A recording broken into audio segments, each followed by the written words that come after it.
सहनाववतु सहनो भुनक्तु सह वीर्यं करवावहै तेजस्विनावधीतमस्तु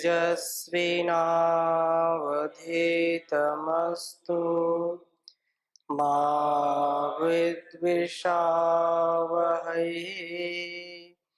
ओम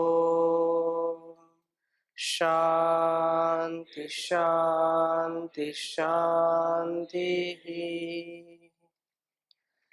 वैदिक जीवन पद्धति की इस कक्षा में आप सबका हार्दिक स्वागत है, अभिनंदन है। देवयज्ञ का प्रसंग चल रहा है और विगत कक्षाओं में हमने बहुत ही गहनता से वेद के वचनों को, वेद के उपदेश को यज्ञ के परिप्रेक्ष्य में सुना, समझा, जाना। आज पुनः कुछ मंत्रों को आपके समक्ष रखूंगा। निसंदेह जो यज्ञीय भावना है, जो यज्ञीय कृत्य है, कर्म है, वो हमारे जीवन को पवित्रतम बनाने का, उच्चतम बनाने का, उत्कर्षतम बनाने का यह महानतम उपदेश ईश्वर ने दिया है। बिना यज्ञ के हमारा जीवन श्रेष्ठ नहीं हो सकता है। यह भारतीय परंपरा रही है, आर्यावर्त की यह संस्कृति रही है, जहां पर यज्ञ के बिना जीवन को निष्प्राण माना जाता था। यज्ञ जो भी शुभ कर्म है, जो भी अच्छे कर्म हैं, कल्याणकारी कर्म हैं, वो यज्ञ की ही श्रेणी में आते हैं। हम नित्य प्रति अग्निहोत्र करते हैं, वो यज्ञ तो होता ही है, परंतु हमारे मनसा वाचा कर्मणा जो भी अभिप्राय होते हैं, जो व्यष्टि से समष्टि के कल्याण के लिए होते हैं, व्यक्तिगत जीवन से लेकर के समष्टिगत सामाजिक जो भी जीवन है, उसको हम उदात्त भाव से, परोपकार की भावना से, सेवा और परमार्थ की भावना से जब आत्मसात करते हैं तो वह भी यज्ञ होता है। और यज्ञ करने वाले को अथवा जिसका जीवन यज्ञी है, वही स्वर्ग का अधिकारी होता है। स्वर्ग एक तो यह है कि स्वर्ग की हम कामना करते हैं, स्वर्ग की भावना करते हैं, लेकिन वह स्वर्ग जहां लोग जाकर के वापस आते नहीं है और ये बताते नहीं कि हम स्वर्ग में गए थे, तो फिर स्वर्ग की हम कामना कैसे करें? स्वर्ग और नरक दोनों यही हैं। इस स्वर्ग, यहां इस धरा के स्वर्ग को जिसने पाया है, वही उस स्वर्ग को पा सकता है। और जिसके जीवन में यहां नरकीय जिसका जीवन बना है, जिसकी वाणी व्यवहार में, उसके संस्कार में पवित्रता नहीं है, तो वह उस स्वर्ग की कामना कभी कर नहीं सकता है। इसलिए स्वर्ग की कामना के लिए भी यज्ञ का करना, कराना, ये परम आवश्यक है। इसके बिना स्वर्ग की हम कामना नहीं कर सकते। न घर स्वर्ग बन सकता है, न समाज स्वर्ग बन सकता है, न अपना ये शरीर स्वर्ग बन सकता है। हाँ, ये बात अलग है कि जब शरीर पूरा हो जाता है तो लोग कह देते हैं स्वर्गवासी हो गए। अब भले ही वो नरक की यातना सह रहे हो, लेकिन बोलते हैं कि स्वर्गवासी हो गए। आशा ये है कि हम अपने को जितना इस सृष्टि के नियमों में संयमित करके जीने का प्रयास करेंगे, परोपकार की भावना से जितना जीने का प्रयास करेंगे, वही स्वर्ग को साधने का साधन बनता है, स्वर्ग को पाने का साधन बनता है, और कोई दूसरा उपाय नहीं है। प्रणाम स्वामी जी। जी स्वामी जी, आज स्वर्ग की बात कही जाती है, तो ये कैसे समझा जाए कि स्वर्ग प्राप्ति क्या है? कैसे महसूस करें कि यहाँ व्यक्ति स्वर्ग की ओर आगे जा रहा है, बढ़ रहा है? क्योंकि समाज में बात कही तो जाती है महापुरुषों के द्वारा, आत्मपुरुषों के द्वारा, शास्त्रों के द्वारा, कि व्यक्ति को मरने के बाद स्वर्ग प्राप्त होता है। तो वो कैसे महसूस किया जा सकता है इसी जीवन में उसको? ओ, वही अभिप्राय मैंने कहा है कि जो लोग कहते हैं और जो लोग सुनते हैं, कुछ लोग ऐसे होते हैं कि नहीं, जो बात कही है, शब्द प्रमाण को ही अपना सब कुछ मानते हैं। वो तो उसको स्वीकार करते हैं कि नहीं, जब शास्त्रों में इसका वर्णन है तो स्वर्ग कहीं न कहीं तो है ही है। कुछ लोग कहते हैं कि बिना देखे हम विश्वास कैसे करें? तो ये भी बात तर्कपूर्ण है। दूसरी बात, जैसे हम सुनते हैं, समझते हैं, देखा तो नहीं, लेकिन विज्ञान कहता है तो हम मानते हैं कि करोड़ों सूर्य हैं, करोड़ों सूर्य हैं। जब करोड़ों सूर्य हैं, तो और भी पृथ्वी जैसे लोग क्यों नहीं हो सकते? ज़रूर होंगे। ये विज्ञान जहाँ तक खोज लेता है, वहाँ तक हम सुनते हैं और विश्वास कर लेते हैं। क्योंकि यह संसार इतना गूढ़ है, इतना रहस्यमय है कि समुद्र जो हमको दिखाई पड़ता है, उसके रहस्य को भी हम पूर्णतः जान नहीं पाते, आज तक नहीं जान पाए। हमारा सौरमंडल एक सूर्य का जो परिवार है, कितना बड़ा है, क्या-क्या इसमें है, हम आज तक जान नहीं पाए, खोज खूब चल रही है। वो एक अलग विषय है कि और स्वर्गलोक हो सकता है, पृथ्वी लोक और हो सकते हैं, जहाँ पर जीवनी जो है उपलब्धता है, जहाँ पर जीवन है। परंतु व्यवहारिक सत्य को हम स्वीकार करें, वर्तमान में हम इसको स्वीकार करें कि स्वर्ग क्या है। तो स्वर्ग की यही परिभाषा है कि जहाँ प्रेम हो, जहाँ सौहार्द हो, जहाँ परस्परता हो, जहाँ एक दूसरे का सम्मान हो, जहाँ पर दुख ना हो, जहाँ पर क्लेश ना हो, जहाँ पर छल कपट ना हो, वही स्वर्ग है। यहाँ ऐसे जीवन जो व्यतीत करता है, जो जहाँ पर पूर्ण संतुष्टि को प्राप्त करता है, वही स्वर्ग के समान है। आचार्य चाणक्य ने इस पर विषय लिखा था, पिछले कक्षाओं में हमने चर्चा की थी कि स्वर्ग क्या है, नरक क्या है। आचार्य चाणक्य जो है नगर में गए और बोले कि मैं यहाँ देखना चाहता हूँ कि कितने यहाँ पर शमशान बने हैं। लोगों ने कहा, शमशान यहाँ कहाँ होते हैं नगर में, शमशान तो बाहर होते हैं, यहाँ नगर के अंदर देखना चाहता हूँ शमशान कितने हैं। तो कहा, शमशान कैसे? तो उन्होंने बहुत स्पष्ट शब्दों में लिखा, सा विप्रपादोदक कर्दमानी।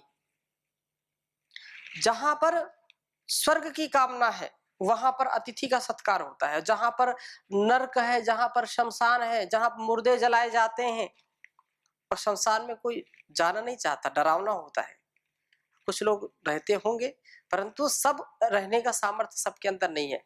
तो ना विप्र पादोदक कर्दमानी, ना वेद शास्त्र ध्वनि गर्जितानी, स्वाहा स्वधाकार विवर्जितानी, शमशान तुल्यानी गृहाणितानी। वो शमशान के समान है, नरक के समान है वो, जहां पर रोज अतिथियों का सत्कार नहीं होता है। जिसके घर में अतिथि जाए और उसको कोई जल से भी सत्कार ना करे, वो घर शमशान के समान है। और जहां रोज जो है वेद शास्त्रों की ध्वनि गर्जित नहीं होती, वेद मंत्रों का पाठ नहीं होता जिस घर में, वो समय था श्रुति परंपरा से वेदोक्त जीवन यापन करते थे। हर घर में वेद पाठी होते थे, वेद का उद्घोष करते थे। अब हम इससे कल्पना करें कि क्या स्वर्ग क्या नरक है। ना वेद शास्त्र ध्वनि गर्जितानी, जिस घर में वेद और शास्त्रों की चर्चा नहीं होती है, जिस घर के बेटा बेटियां वेद मंत्र का उच्चारण नहीं करते हैं, वो घर शमशान के समान होता है, नरक होता है वो। स्वाहा स्वधाकार विवर्जितानी, जिस घर में, जिस समाज में यज्ञों का अनुष्ठान नहीं किया जाता है, जहां पर यज्ञ नहीं होता है, स्वाहा स्वाहा करके आहुति नहीं दी जाती, जहां पर, वह स्थान नरक के समान होता है। वहां पर शमशान जैसी स्थिति होती है। इसलिए स्वाहा स्वधाकार की बात कही, देवों के लिए स्वाहा स्वाहा, और स्वधा माता पिता बड़ों के लिए जहां पर सत्कार नहीं होता, वो नरक है, वो घर नरक के समान है।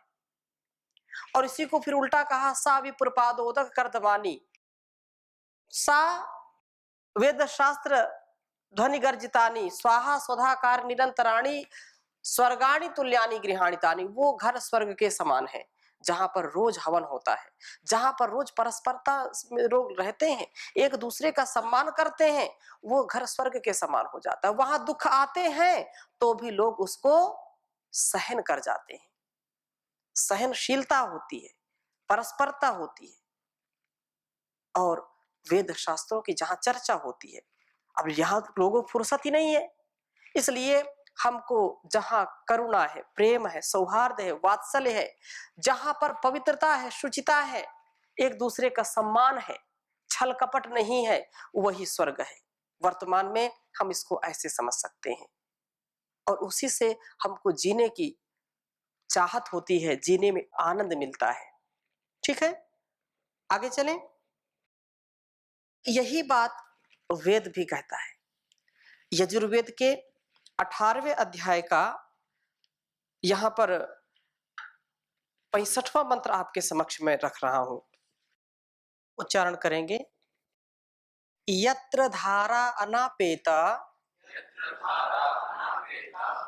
मधुर्घृतस्य च याः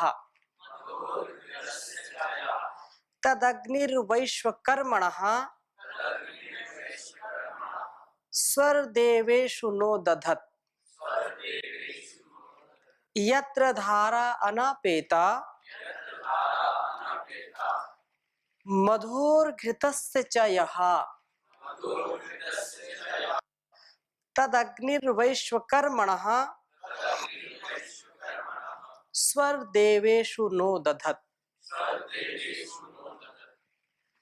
बहुत उत्तम बात कही।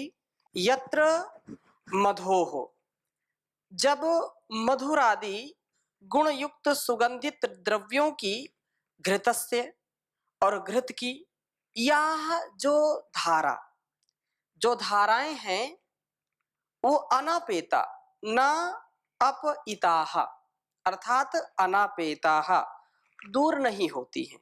अर्थात जहां यज्ञों में मधुर हविर द्रव्यों का, घृत की आहुतियां निरंतर पड़ती रहती हैं, तब वैश्वकर्मणः, विश्वकर्मा यज्ञ आदि उत्तम कर्मों को करने वाले देव शिल्पियों का हितकारी अग्नि, वह उन्नति साधक प्रभु नः हमें स्वदधत, स्वर्ग में स्थापित करे, तथा देवेशु दधत, दिव्य गुणों में स्थापित करे।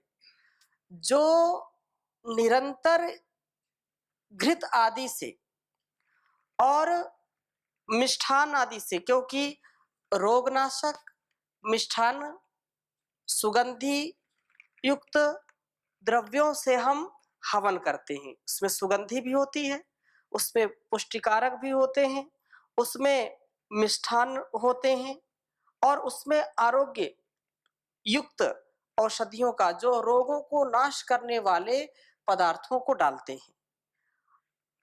ऐसे यज्ञ कर्म के लिए निरंतर जागरूकता पूर्वक जब हम यज्ञ करते हैं तो उससे स्वर्ग की प्राप्ति होती है।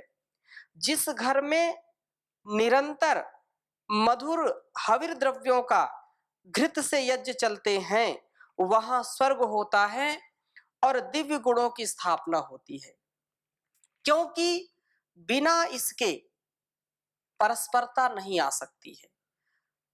जब हम मिलकर के मंत्र उच्चारण करते हैं तो हमारे मन की पवित्रता बढ़ती है। जब हम एकाग्रता पूर्वक अग्नि को देखते हैं तो हमारे अंदर उत्साह और ऊर्जा का संचार होता है। जैसे अग्नि प्रज्वलित होकर के ऊपर की ओर उठती है, उसकी जो लपटें हैं वो हमको उपदेश देती हैं, हमको ऊपर उठने का उत्साह देती हैं कि हम भी संसार में ऊपर उठने का सदा सर्वदा प्रयत्न करें, अधोगति को प्राप्त ना हो, हम कभी भी नीचे ना गिरें, क्योंकि अग्नि कभी भी नीचे नहीं जाती, अग्नि अग्रणी भवति, आगे आगे ले जाने वाली होती है। इसलिए अग्नि को जब हम यज्ञ करें तो अग्नि को सामने उसको रख करके उसको देख, यदि हम यज्ञ वेदी पर नहीं है, पीछे बहुत बैठे, तो भी अग्नि के सन्मुख होने चाहिए। अग्ना जो है, अग्नि को देखते देखते हमारे अंदर का जो भाव है, जो उत्साह है, जो ऊर्जा का संचार है, वो परिवर्धित होता है, संवर्धित होता है। इसलिए वो जब पूरे घर के लोग बैठते हैं यज्ञ के लिए, तो क्या होता है, उससे परस्परता बढ़ती है, उससे उत्साह बढ़ता है, व्यक्ति सुस्फूर्त होता है, अपने आप उसको उत्साह मिलता है, वो कभी हताश निराश नहीं होता है, ऊर्जा से भरपूर रहते हैं। इसलिए जो घृत की धाराएं हैं अनापेत हों, अर्थात यज्ञ निरंतर चले। ऐसा नहीं कि आज किया 10 दिन नहीं किया, 1 महीने नहीं किया। अब वो स्थिति क्या आज हो सकती है? कोई उपाय नहीं है। नान्यथा इस इतो अस्ति, यही उपाय है।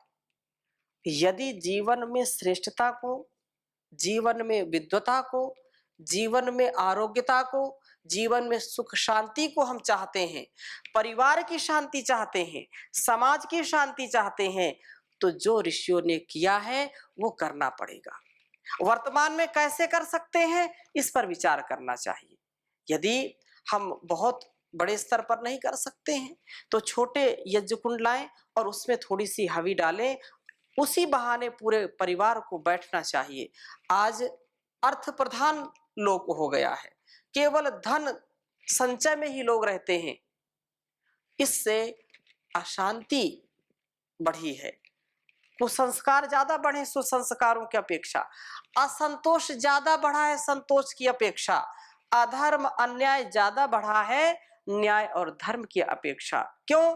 क्योंकि हम पास में बैठते नहीं हैं, ना भोजन करते समय बैठते हैं, ना संध्या हवन के समय साथ बैठते हैं, तो इससे हमारी जो संबंध है उनमें दरार आ जाती है। संबंध तो बैठने से बढ़ता है ना। पति पत्नी भी एक दूसरे के लिए जन्म जन्मांतरों तक साथ देने का वचन देते हैं, कम से कम जन्म जन्मांतर नहीं सही तो इस जन्म तक तो देते ही हैं, 7 फेरे लेते हैं। और वो भी यदि परस्पर चर्चा नहीं करते, परस्पर वार्ता नहीं करते, तो उनके भी संबंध कुछ दिन में बिगड़ जाते हैं। इसलिए ये बहुत बड़ा विज्ञान है। आगे इसमें एक वेद मंत्र आएगा, उसकी भी हम चर्चा करेंगे। तो इसलिए कहा कि घृत की धाराएं जो हैं अनपेत हो, हम पुरुषार्थ करें, अपने जीवन में उन्नति को प्राप्त करें और निरंतरता से इस कार्य को करते रहें। निरंतरता आवश्यक है, विधि को जाने, निरंतरता युक्त करें, क्योंकि सातु दीर्घकाल निरंतर सत्कारा सेविता दृढ़ भूमि, ऋषि कहते हैं, ऋषियों का उपदेश है, तो हम इसको माने, आत्मसात करें जीवन में, इसमें अवकाश ना आ जाए। अब हमारे कुछ विद्यार्थी सोचते रविवार को क्या करना, यज्ञ रविवार को सो, तो ये अनुचित है। कभी हमारे ऋषियों ने ऐसा नहीं किया। आज लोग उल्टा करते हैं, रविवार को ज्यादा पुरुषार्थ करना चाहिए तो वो रविवार को 10-11 बजे तक सोते हैं। मतलब गुरुकुल में तो नहीं सोते हैं, लेकिन लोक में ऐसा, गुरुकुल का तो रविवार को तो और ज्यादा ही कार्य होता है। ऐसा हम अवकाश न खोजें। जैसे रोज भोजन आवश्यक है, वैसे ही योग और यज्ञ आवश्यक है। ये वेदों का उपदेश है, ईश्वर की वाणी का हम श्रवण कर रहे हैं, ये परम आवश्यक है हमारे लिए। इसलिए यहां पर जो बात कही है कि इसमें जरा मरे सत्र समझा जाए। जरा मरे सत्र समझा जाए का मतलब क्या? एक बार जब से यज्ञ शुरू कर दिया, तो जब शरीर में बिल्कुल क्षमता ही नहीं है कि अब कर ही नहीं सकते, तो क्या करें? उस स्थिति को छोड़ करके, बहुत रुग्ण हो गए, उस स्थिति को छोड़ करके मृत्यु पर्यंत इसको करते रहना, इससे बढ़कर के कोई बात हो नहीं सकती। वही व्यक्ति सच्चा अग्निहोत्री बनता है, वही व्यक्ति सच्चा साधक बनता है, वही व्यक्ति सच्चा याज्ञिक बनता है, उसका जीवन ही सच्चा यज्ञ करने वाला बनता है। अतः इससे तो तभी छुटकारा होगा जब अत्यंत वृद्ध हो जाएंगे अथवा देह को ही त्याग देंगे, तभी इससे छुटकारा हो सकता है। इसलिए ये परम आवश्यक है कि यज्ञ को हम करते और कराते रहें। बिना इसके जीवन श्रेष्ठता को प्राप्त नहीं कर सकता है। और अगली बात क्या कही कि यह जो जीवन है इसमें निश्चित रूप से जो यज्ञीय भावना है, जो शुभ भावना है, जो पवित्र भावना है, वही यज्ञ कहलाती है। इस दृष्टि से सतत इसका अनुष्ठान हम करते रहें, कभी भी इसमें आलस्य प्रमाद न करें, जिससे कि हम निर्लोभ होकर के सदा सर्वदा इसमें लगे रहें। और दूसरी बात यह है कि यज्ञ करने से जो मानसिक आरोग्य मिलता है वो तो है ही है, जो हमारे आंतरिक भाव हैं वो उससे जुड़ते हैं। तो भौतिक उन्नति भी होगी और आत्मिक उन्नति होगी, आध्यात्मिक उन्नति होगी। इसके सिवा और कोई दूसरा उपाय नहीं है। यदि ऐसा हम विचार करेंगे तो निसंदेह जीवन का उत्कर्ष होगा, और वो ईश्वर की कृपा से ही संभव हो सकता है। बिना उसकी कृपा के ये हो ही नहीं सकता कि हम चाहे श्रेष्ठ कर्म हो या अन्य कोई कर्म हो, वो जो कुछ भी हम कर पाते हैं उसकी ही शक्ति से ही कर पाते हैं। उसके सुमिरन के लिए, उसके चिंतन के लिए हम जागरूक रहें। आप रोज इस भाव से उठें, रोज इस भाव से यज्ञ करें कि मेरे जीवन का उद्धार हो, परिष्कार हो, जो सुसंस्कार हैं उनका मेरे जीवन में आधार हो। वो दाता है, वो देने वाला है। सनो बंधुर जनिता सविधाता, वो हमारा बंधु है, वो जनिता हमको जन्म देने वाला है, हमारा विधाता विशेष प्रकार से हमको धारण करता है, पालन और पोषण करने वाला है। इसलिए ये वेद मंत्र जो कहता है, यत्र धारा, जो घृत की धारा है, जो ज्ञान की धारा है, उसमें कभी भी घृत ज्ञान का द्योतक भी है। यदि घृत है, व्यक्ति की घृत की जो धारा, जो ज्ञान धारा है, जैसा ज्ञान है वैसा व्यक्ति को स्वभाव से कर्म करना चाहिए। जैसा उसने जाना वैसा उसको मानना चाहिए। अगर हमने जान लिया कि सत्य ही बोलना है, झूठ नहीं बोलना, तो सत्य ही बोलो। यदि जान लिया कि ये कुपथ है, ये कुपंथ है, ये कुमार्ग है, इसमें नहीं जाना चाहिए, तो उसमें नहीं जाना, यही इस ज्ञान का जो है आधान है, और इसी से जीवन महान बनता है, और कोई दूसरा उपाय नहीं है। तो जैसा जो ज्ञान धारा है उसमें कहीं भी ज्ञान धूमिल ना हो। जैसे सूर्य का प्रकाश होता है, और सूर्य का प्रकाश यदि कोहरा आ जाए, धुंध छा जाए, बादल आ जाए, तो चारों ओर क्या होता है? अंधकार आ जाता है। अंधकार आएगा तो व्यक्ति कभी सुख और शांति को नहीं पाता है। इसलिए ज्ञान यदि है, ज्ञान का प्रकाश सदा सर्वदा होना चाहिए, उसमें कहीं भी अंधकार नहीं होना चाहिए। जैसा और जानने का सदा प्रयास करना चाहिए। जितना जो जानता जाएगा उतना उसके जीवन में प्रकाश भी आता जाएगा।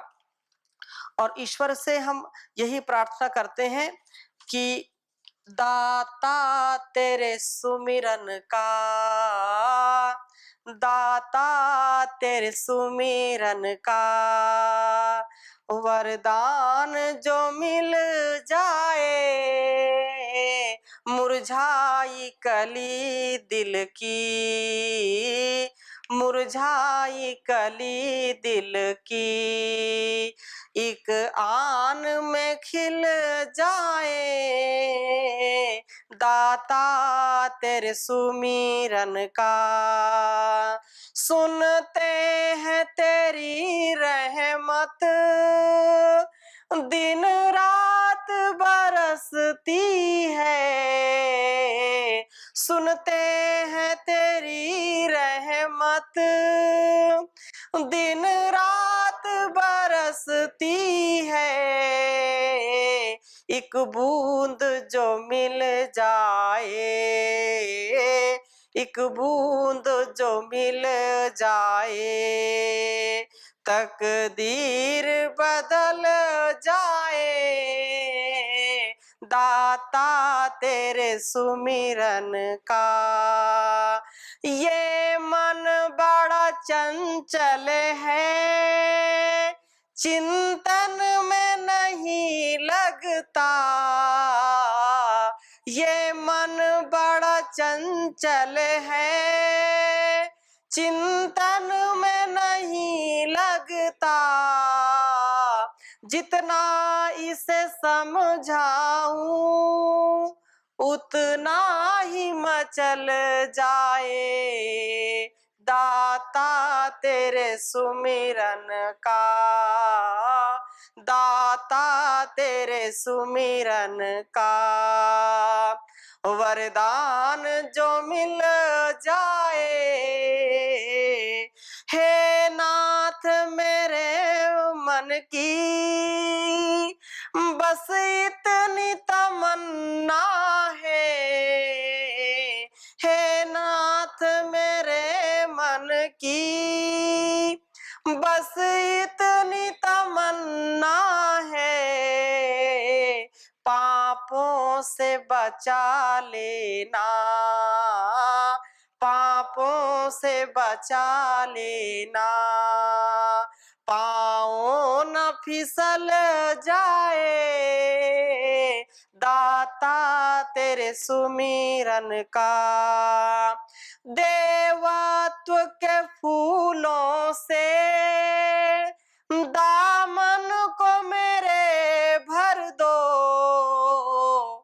देवत्व के फूलों से दामन को मेरे भर दो।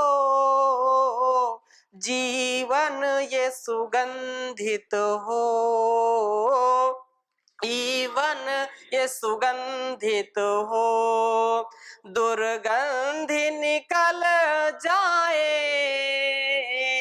दाता तेरे सुमिरन का ऐ मानव तू दिल से प्रभु का सुमिरन कर ले। ऐ मानव तू दिल से प्रभु का सुमिरन कर ले। दोषों भरे जीवन का, दोषों भरे जीवन का कांटा ही निकल जाए। दाता तेरे सुमिरन का, दाता तेरे सुमिरन का। ऐसे भावपूर्ण हृदय से उसकी प्रार्थना करना। तो आज की कक्षा में यही तक, शेष चर्चा अगली कक्षा में करेंगे। ओम शांति शांति शांति।